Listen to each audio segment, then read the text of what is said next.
Okay dear student, आज हम देखेंगे नए बुक में अध्याय 4A।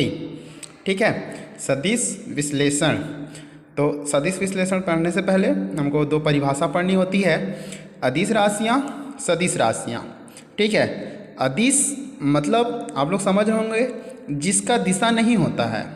ठीक है, वे राशियाँ जिनमें केवल परिणाम होता है, दिशा नहीं होती, उसे अदिश राशियाँ कहते हैं। ठीक है, और सदिश राशियाँ उन राशियों को कहते हैं जिनमें परिणाम भी होता है और दिशा भी होता है, उन्हें सदिश राशि कहते हैं। आप लोग धीरे धीरे सब जान जाओगे कि अदिश कौन सा होता है और सदिश कौन सा होता है। मैं बाद में उदाहरण देके आपको बताऊंगा।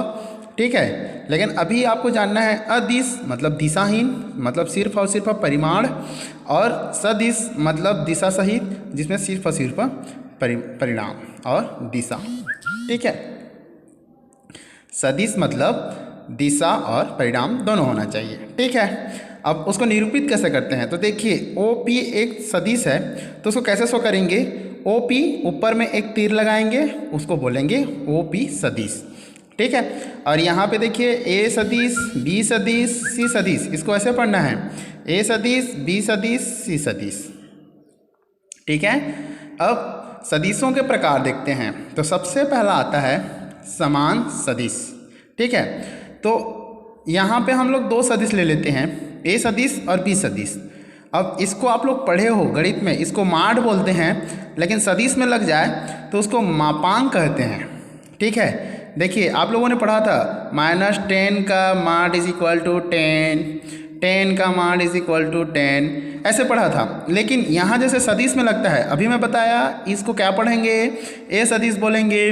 तो A सदिश का माड बोलेंगे तो इसको बोलते हैं उसका मापांक। ठीक है, तो यहाँ पे देखिए माना कि A का मापांक 10 आता है और B का भी मापांक 10 आता है, और दोनों की दिशा देखिए इधर ही जा रहा है, मतलब लेफ्ट से राइट की ओर। ठीक है, तो अगर मापांक और दिशा देखिए, मापांक कितना था 10 10, और दिशा क्या है, एक ही है, मतलब समान होता है, तो उसे समान सदिश कहते हैं।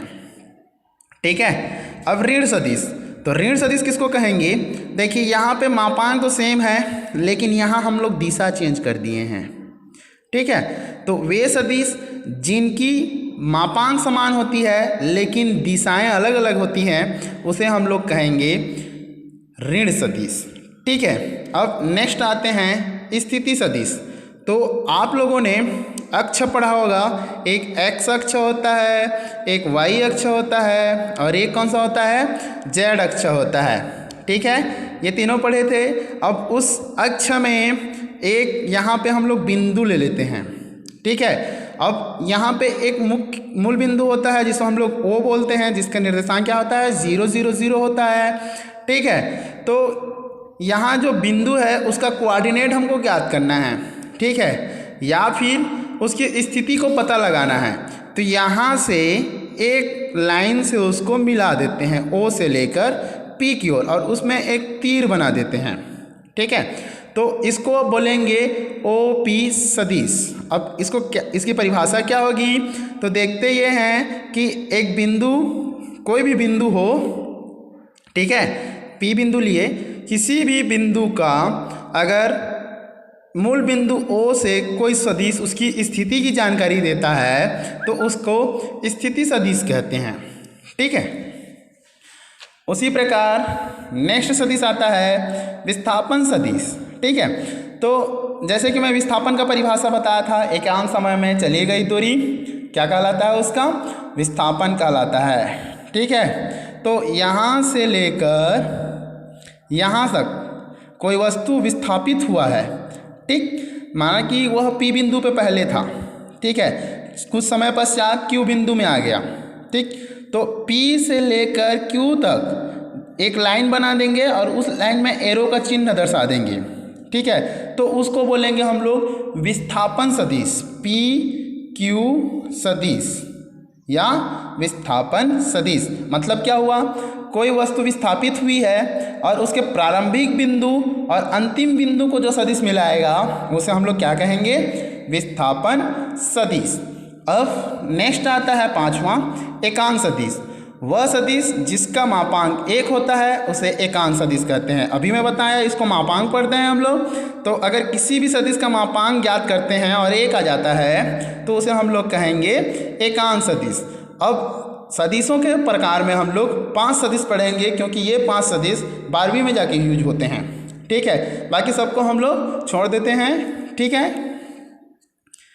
सदिशों के योग का त्रिभुज नियम देखेंगे, ये भी मोस्ट इंपॉर्टेंट क्वेश्चन है।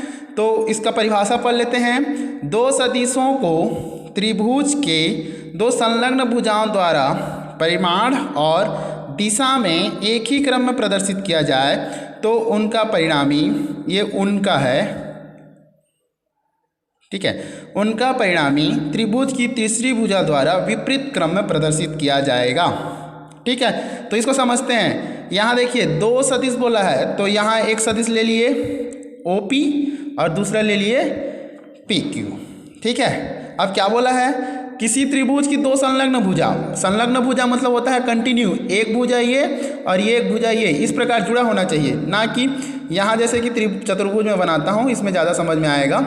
यहाँ एक सदिश है और यहाँ एक सदिश है माना कि, तो ये संलग्न नहीं कहलाएगा, संलग्न ये दोनों कहलाएगा, मतलब जुड़े हुए।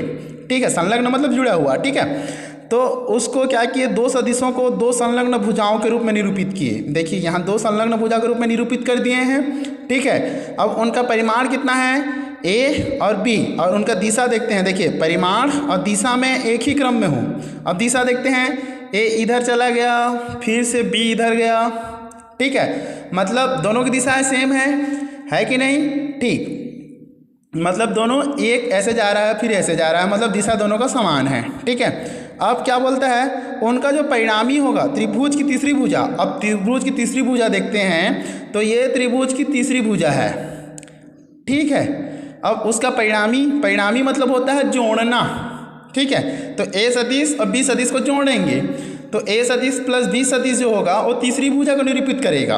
परिणामी मतलब ये होता है कि A प्लस B जो होगा वो तीसरी भुजा होगा, लेकिन उसकी दिशा इन दोनों की दिशा से, ठीक है, उसकी दिशा जो होगी इन दोनों की दिशा से विपरीत क्रम में होगी।